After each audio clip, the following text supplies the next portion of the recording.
तो किसी गांव में एक बूढ़ी औरत थी जिसके कोई संतान नहीं थी। उसके पास सिर्फ एक छोटी सी झोपड़ी थी जिसमें वह अकेले ही रहती थी। वह हर रोज जंगल में जाकर जलाने के लिए लकड़ी इकट्ठा करने जाती थी। एक दिन एक छोटा सा सांप उसकी लकड़ियों के गट्ठर में घुस गया। इस पर उसने ध्यान न देते हुए बूढ़ी औरत ने लकड़ियों को अपने कंधे पर उठा लिया और घर लौट आई। जब उसने लकड़ियों को फर्श पर गिराया तो सांप बाहर निकल आया और वह सांप बिल्ली के साथ खेलने लगा। बूढ़ी औरत ने सांप को अकेला छोड़ दिया। क्योंकि उसके कोई संतान नहीं थी तो उसने उसे अपना बेटा समझकर रख लिया। समय बीतता गया।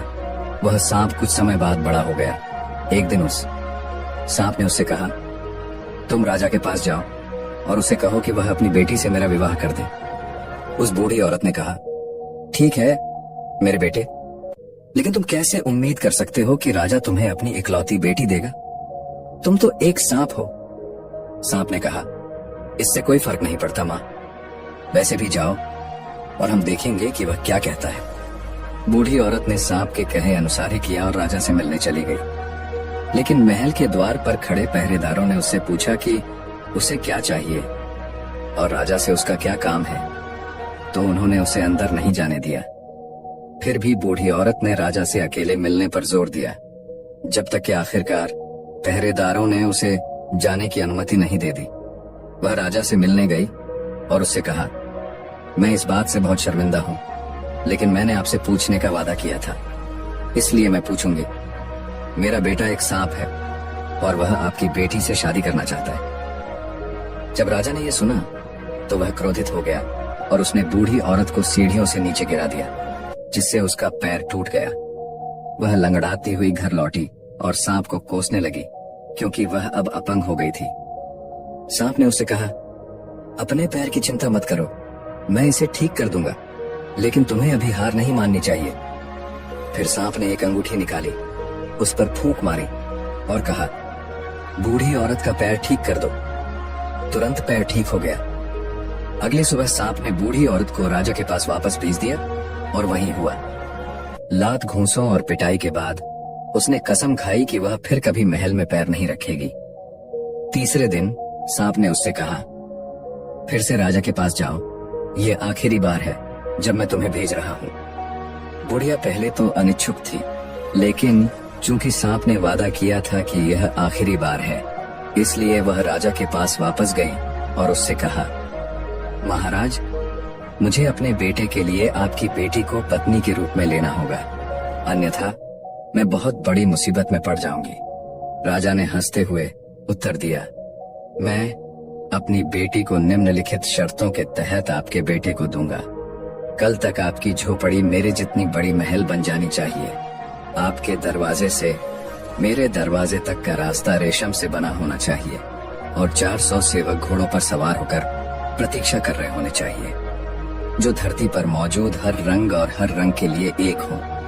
अगर आप कल सुबह तक यह सब कर सकती हैं, तो मैं अपनी बेटी की शादी आपके बेटे से कर दूंगा। जब बुढ़िया ने यह सुना तो वह चली गई। इस बार उसे लात घूंसे नहीं मारे जाने की खुशी थी।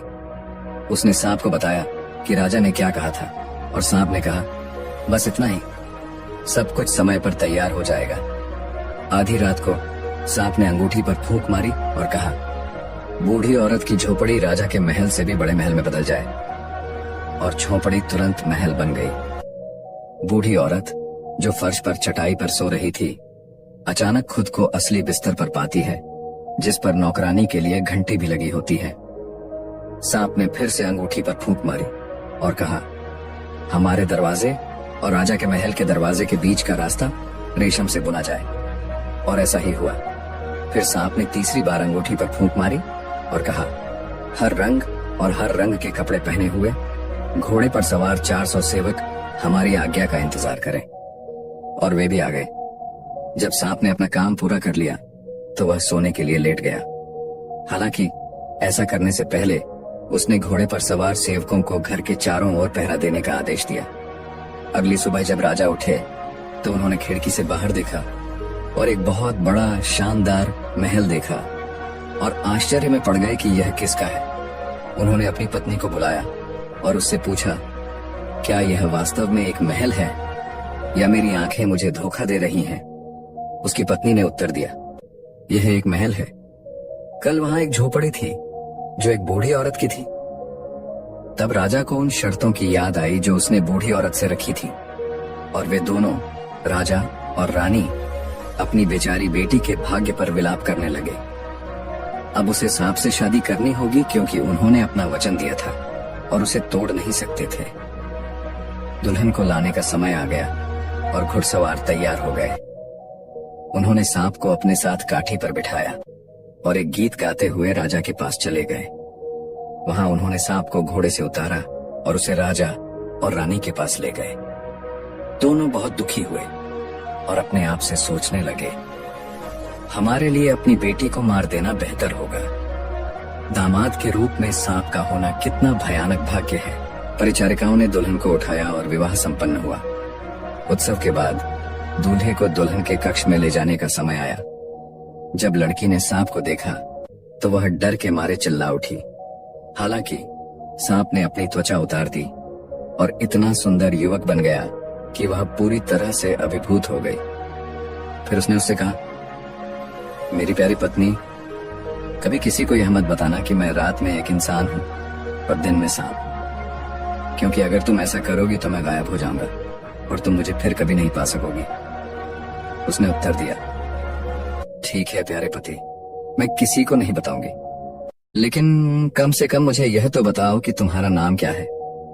उसने उसे बताया कि उसका नाम स्विफ्ट है। अगली सुबह राजा ने किसी को सांप के महल में यह पता लगाने के लिए भेजा कि क्या उसकी बेटी अभी भी जीवित है।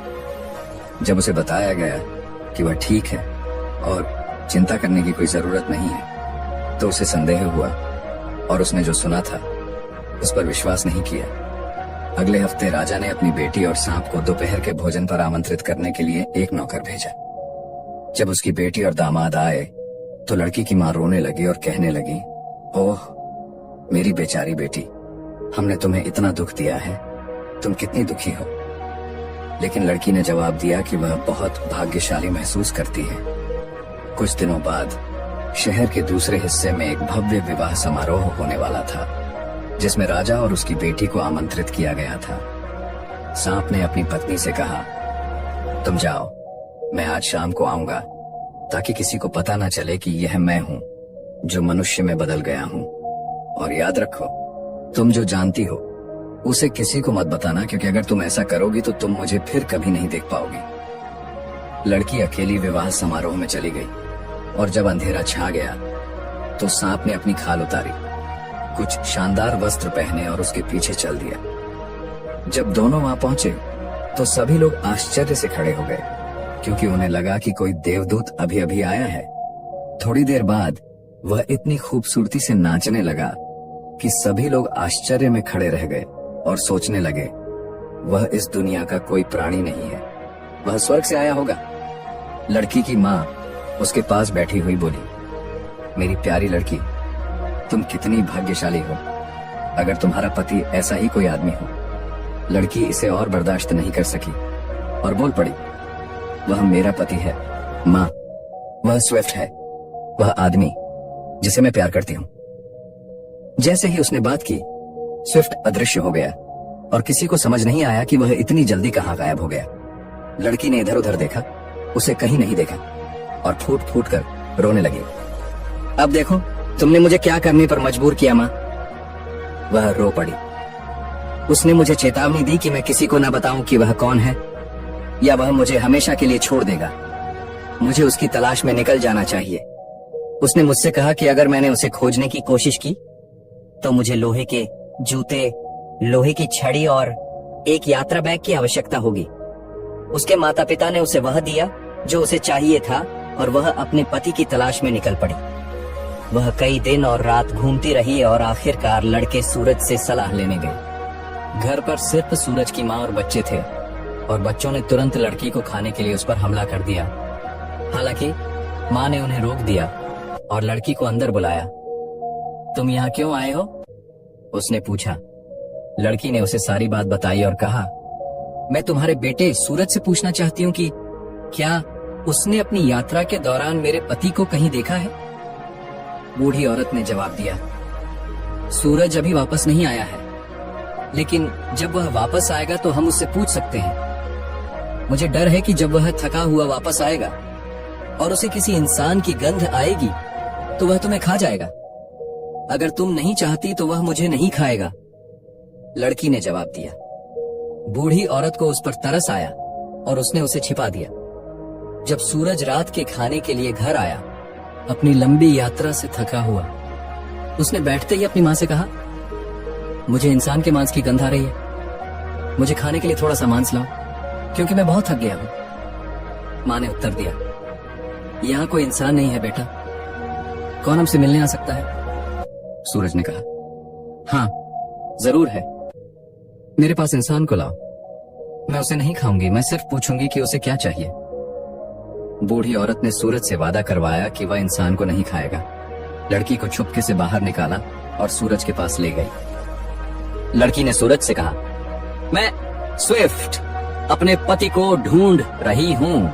मैं महाराज से पूछने आई हूँ कि क्या आपने अपनी यात्रा के दौरान उसे कहीं देखा है? सूरज ने उत्तर दिया, नहीं, मैंने उसे कहीं नहीं देखा, लेकिन जाकर चांद से पूछो कि क्या उसने उसे रात में देखा है। बेचारी लड़की अपने रास्ते पर चलती रही।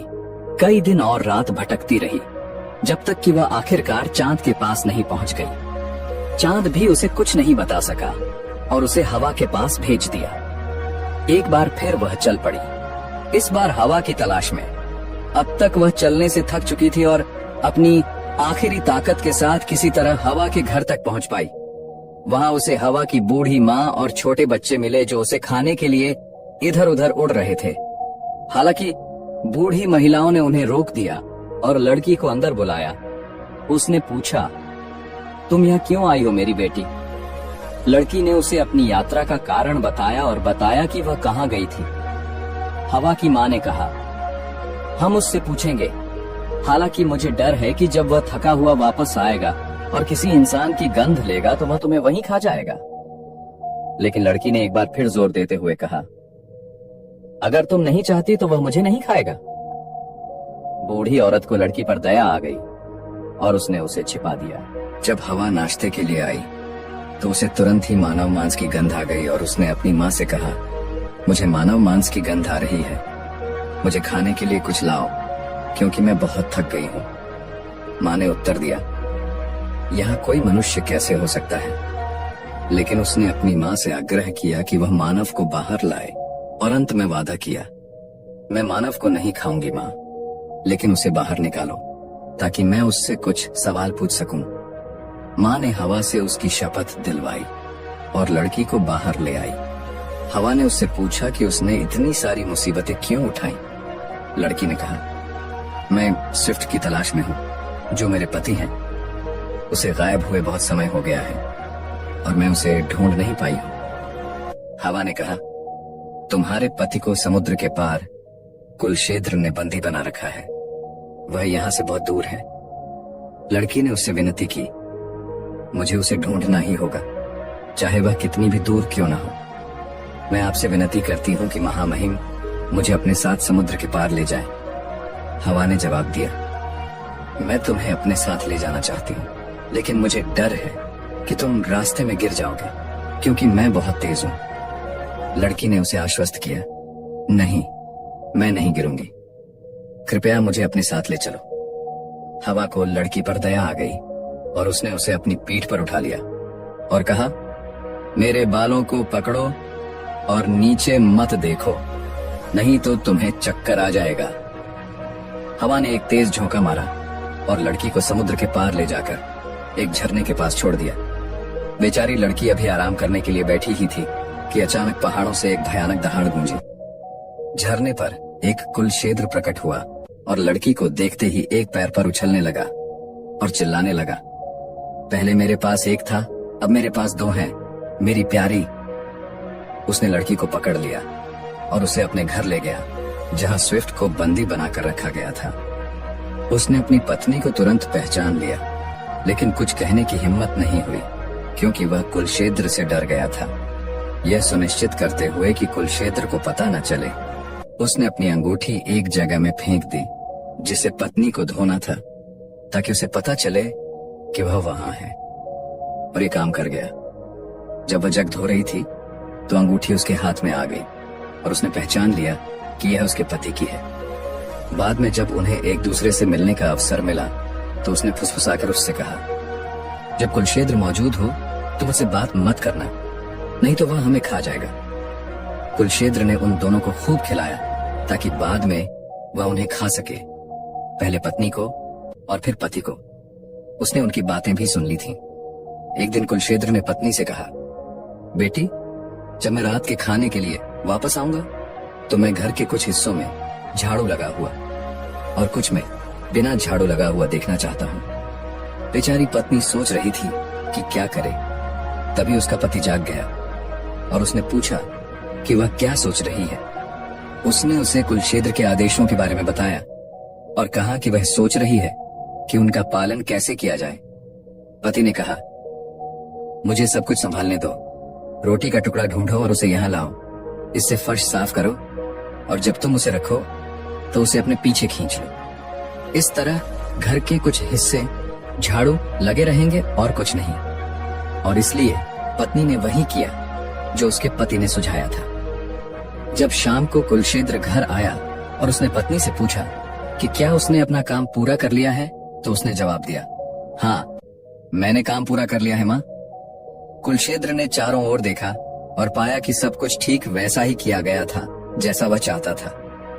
यह तुम्हारा विचार नहीं था, राक्षस चिल्लाया, यह तुम्हारे पति का विचार था। अगले दिन कुलशेद्र ने युवती से फिर कहा, बेटी, जब मैं शाम को घर पहुंचूंगा तो मैं यहाँ आंसुओं के 2 बर्तन ढूंढना चाहूंगा और अगर नहीं मिले तो मैं तुम्हें खा जाऊंगा। जब कुलशेद्र चले गया तो युवती ने दोनों बर्तन निकाले, उन्हें अपने सामने रखा और उन्हें भरने के लिए रोने लगी, लेकिन बर्तन व्यर्थ ही भर गए। जब उसका पति उठा तो उसने अपनी पत्नी को रोते हुए पाया और उससे पूछा कि क्या बात है। उसने बताया कि कुलशेद्र ने पिछली रात आंसुओं से भरे 2 बर्तन मांगे थे और अगर नहीं मिले तो वह उसे खा जाएगी। पति ने उससे कहा, तुम कितनी मूर्ख हो, क्या तुम्हें लगता है कि तुम इन बर्तनों को आंसुओं से भर सकती हो? एक पल के लिए आराम करो और मुझे यह काम करने दो। बर्तन लो और उनमें पानी भरो, मुट्ठी भर नमक डालो और उन्हें ढक दो। युवती ने वैसा ही किया जैसा उसके पति ने कहा था। जब कुलशेद्र उस शाम वापस आया और उसने पूछा कि क्या उसने अपना काम पूरा कर लिया है, तो महिला ने जवाब दिया, मैंने सब कुछ खत्म कर दिया है माँ। कुलशेद्र ने जाकर देखा कि कड़ाहियां वास्तव में आंसुओं से भरी हुई थीं। अपनी जीभ की नोक से तरल को चखते हुए कुलशेद्र ने महसूस किया कि यह आंसुओं की तरह नमकीन था और उसने महिला से कहा, मैं अच्छी तरह से जानता हूं बेटी कि यह तुम्हारा नहीं बल्कि स्विफ्ट का विचार था। इसके बाद कुलशेद्र को उस युवक से नफरत होने लगी और उसने योजना बनाई कि वह उसे कैसे खाएगा, लेकिन युवक को खतरा महसूस हुआ, इसलिए उसने पुराने कपड़े पहने और कुलशेद्र के एक जंगल में लकड़ी काटने चला गया। कुलशेद्र ने जंगल में खोजबीन की लेकिन वह नहीं मिला। लेकिन एक दिन जब युवक लकड़ी काट रहा था तब कुलशेद्र वहां से गुजरा और कुल्हाड़ी की आवाज सुनकर चिल्लाया, मेरे जंगल में लकड़ी काटने की हिम्मत कौन करता है? उसने जवाब दिया, मैं एक गरीब आदमी हूँ और एक युवक के लिए ताबूत बना रहा हूँ जो अभी अभी मरा है। कुलशेद्र ने पूछा कि वह युवक कौन था? एक सुंदर लड़का जिसका नाम स्विफ्ट था, उस आदमी ने जवाब दिया। जब कुलशेद्र ने सुना कि स्विफ्ट मर गया है तो वह बहुत खुश हुआ और बोला, ओह, मैं कितना खुश हूँ। वह ताबूत के पास पहुंचा। युवक ने पूछा, क्या तुम उस लड़के को जानते हो? हाँ, उसने जवाब दिया। तो हिम्मत रखो महाराज, युवक ने कहा, और अंदर चढ़ो और देखो कि मैंने सब कुछ ठीक से किया है या नहीं। कुलशेद्र ने फिर कहा, मैं बहुत खुश हूं कि वह मर गया, और ताबूत में चढ़ गया। युवक ने तुरंत ताबूत को बंद कर दिया, उसे ताला लगा दिया और उसमें आग लगा दी।